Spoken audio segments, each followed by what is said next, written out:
हे लोगोफोर खुलुमबाय नोंथांमोनखौ आंनि गुबुन मोनसे भिडिअआव फिन खेबसेबाव आरोबाव बरायनाय बावहरनाय थाबाय आसा खालामो नोंथांमोना गासिबो मोजाङैनो दङ दा जोङो हिरिम्बा बाथौ मन्दिराव थांगासिनो लोगोफोर नोंथांमोनाथ' गासिबो मिथिखायो जानांगौ हिरिम्बा बाथौ मन्दिरखौ अब्लाबो आङो देखायनोसै आरो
नैबेखौ सिगाङावहाय माने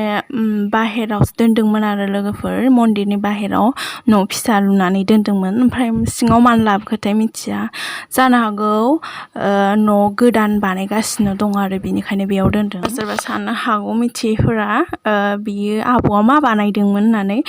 बियो आबौआ माने गोथैसि बावदोंमोन आरो नैबे आबौ सासेया जाहैबाय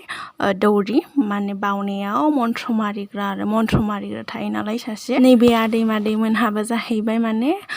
गोथैसि बावनायनिनो आरो आखायाव बारनैसि बिबार लानानै गोथैफोरनो बावनो नेनायमोन आरो नै मालाय आबौ बोरायनाव बोर बिदों मालायनो मोजां बोर होदे आबौ बाय बाय